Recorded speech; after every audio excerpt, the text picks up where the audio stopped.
Good evening, gabi na. And meron lang akong may upload. Mag-i-skincare tayo. So, ang lapit na, magta-38 years old na ako. Magta-38 years old na. Gurang na ako. Bawal nang lumandi ang mga tulad kong gurang. Alam niyo ba yon? Alam niyo ba kung anong take advantage kapag gurang ang babae? Pag gurang na yung babae, nahihirapan ng makahanap ng magmamahal sa kanya kasi walang mag-accept. Pag ang lalaki, kahit gurang na sila, marami pa rin magmamahal sa kanila. May sense ba yung sinabi ko? So anyway, mag-skincare tayo kasi gurang na nga tayo, guys. Gurang na. Pero thankful ako kasi malapit na ako mag-38. Ilang tulog na lang, 38 na ako. Gurang na si Inday. So, magtutuner tayo bago matutulog. Hindi ako makatulog. Hindi ko alam kung bakit. Sino na naman nag-iisip sa akin? Siguro yung baby ko, yung anak ko. Iniisip ako ng anak ko. Siya lang naman na mag-iisip sa akin. Sino ba naman mag-iisip sa akin? Walang mag-iisip sa akin. Kundi anak ko lang. Ayun. So, anyway guys, magtutuner tayo. Tapos maglalagay tayo ng cream. Ayun lang. So, ilalagay natin ng cream. Ayun, toner muna.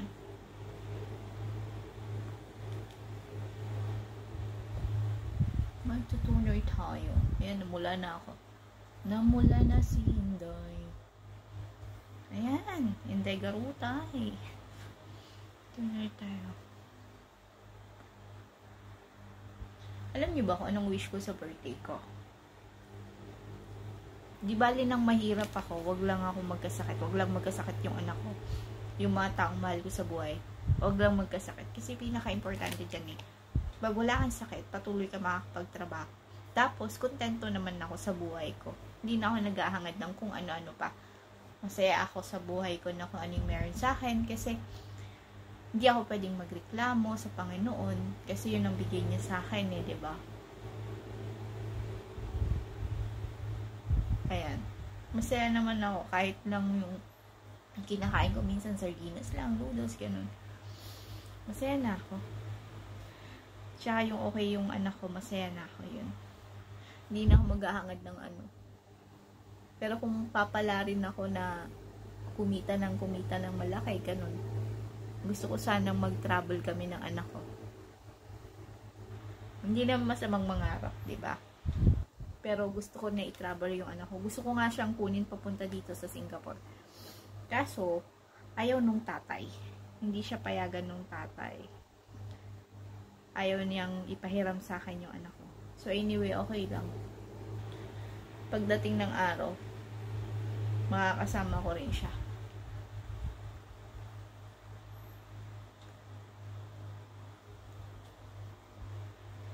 Ayun. One. Ganda nung ano.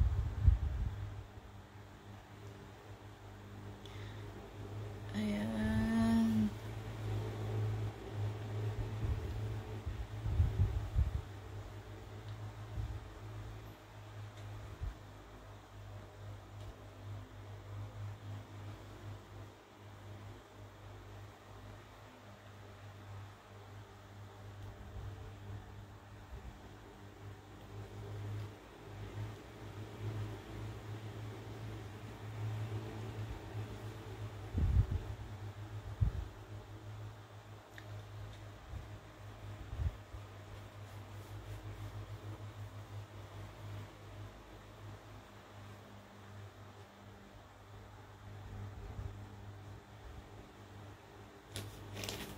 And maglalagay tayo ng cream.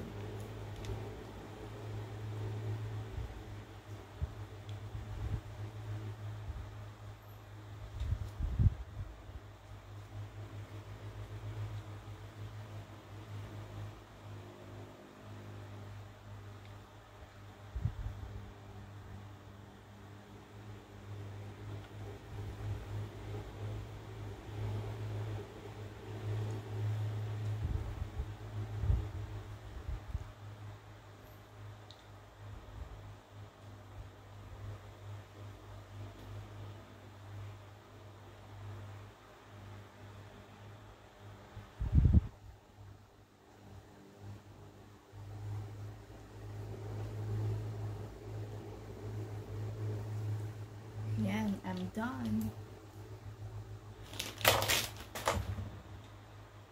Done na si Inday. Bye.